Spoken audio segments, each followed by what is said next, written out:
Hey, what's going on guys, JTK here, welcome back to another video. In this one today we are going to be doing the top 10 best guns of all time in Call of Duty Zombies. Now for this video we are only going to be including the Treyarch games because I'm pretty sure nobody remembers any of the guns from World War II, Exos, or IW or anything like that. So we're only going to be doing the Treyarch games from the past, since Cold War I'd say. I'm not going to include Vanguard either because there aren't that many good guns in Vanguard either.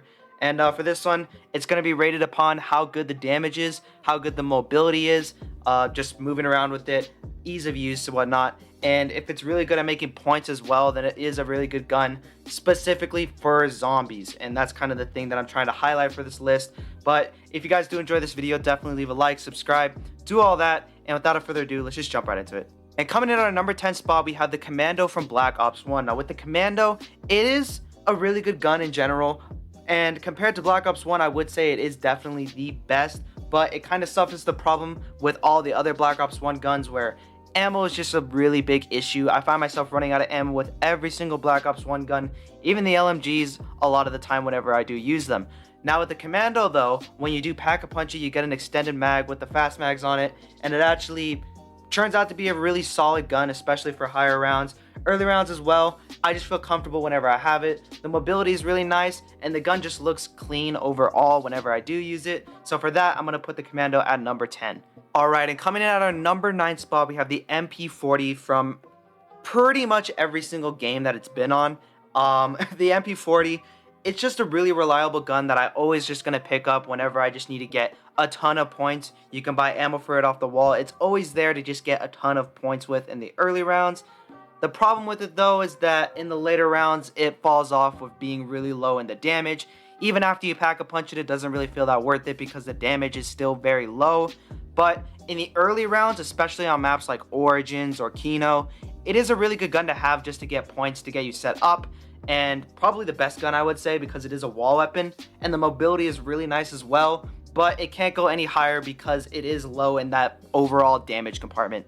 So for that, I'm going to put the MP40 in number 9. Alright, and coming in at our number 8 spot, we have the Draken from Black Ops 3. Now with the Draken from Black Ops 3, it's really good at dealing damage and it has really good mobility and ease of use because it is a sniper in the Black Ops 3 system, which means you have the weapon kits, and using the weapon kits you can take off the sniper scope, you can make the aim down sight speed a little bit faster as well, and overall it's just really good for that game in specific. The only problem that I do have with it is that it's really low on ammo, especially after you pack-a-punch it, and it's only a box weapon, so you can't constantly buy ammo off the wall. Other than that though, it is a very strong weapon, and if it was a wall weapon, I'd definitely put it higher up on the list, but since it's not, I think number 8 is where it belongs. Alright, coming in at our number 7 spot, we have the SVU from Black Ops 2. Now with the SVU, it is, I would say, better than the Draken in some ways, but also worse. That's why I'm putting them kind of close to each other. With the SVU, it is a wall weapon on maps like Die Rise and Buried, so you can constantly buy ammo off the wall for it. The only downside with the SVU, however, compared to the Draken, is that there's no weapon kits, and you can't put an iron sight or a better scope on the SVU, unfortunately, which is going to bring it down in terms of mobility and just ease of use. So for that, I'm going to put it in the number 7. Another thing that I would like to shout out about the SVU is that on Buried, you can get this perma perk that makes it to where every single headshot you do with the sniper can give you more points. So for that, I am going to be putting it above the Draken because of that perma perk effect. Alright, and coming in at our number 6 spot, we have the FFAR from Black Ops 3 Gorod Krovi. Now with the FFAR, it's really good with damage. In the later rounds, you can also rack up a lot of points using it properly as well. Only problems that I have with it is that it is a box weapon, so you can't constantly buy ammo for it. But it does have a lot of base ammo with it as well. It's kind of like a just complete upgrade to the FAMAS on Black Ops 1 in a sense. Another complaint that I do have with it is that the recoil pattern is a little rough to handle with, but that's not too much of a big deal, but it does affect the handling a bit as well, which for that, I'm going to put it on number 6.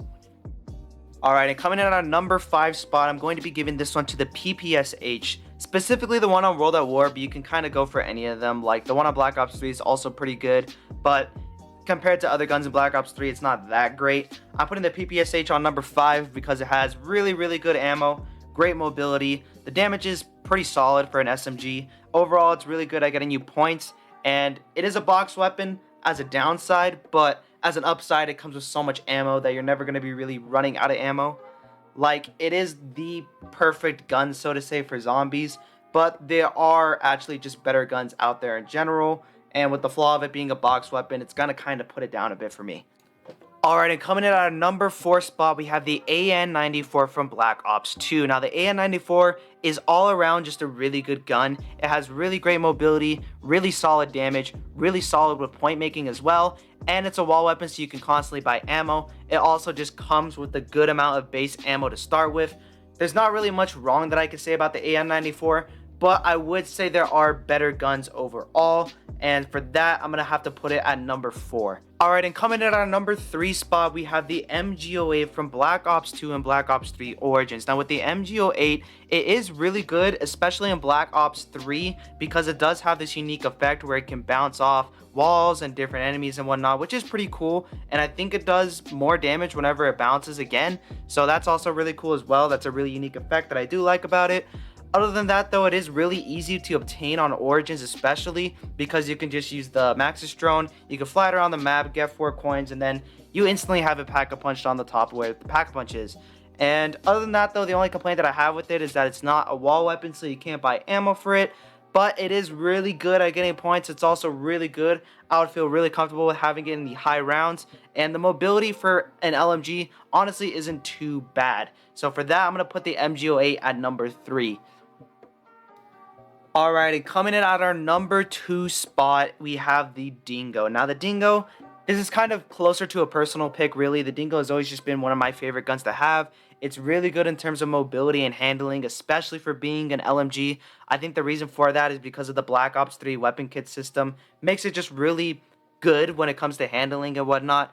It also does extremely high damage. You can take this thing into probably like the late 40s and even 50s, and you can still do very well with it. It has really good ammo. If I'm doing like any Easter egg boss fight or Easter eggs in general, I'm usually just going to take the Dingo if I can't get the Wonder Weapon, because it is probably like the next best gun to have to take, because it's just that reliable. I want to take this quick moment to just give a few honorable mentions before I go into number 1.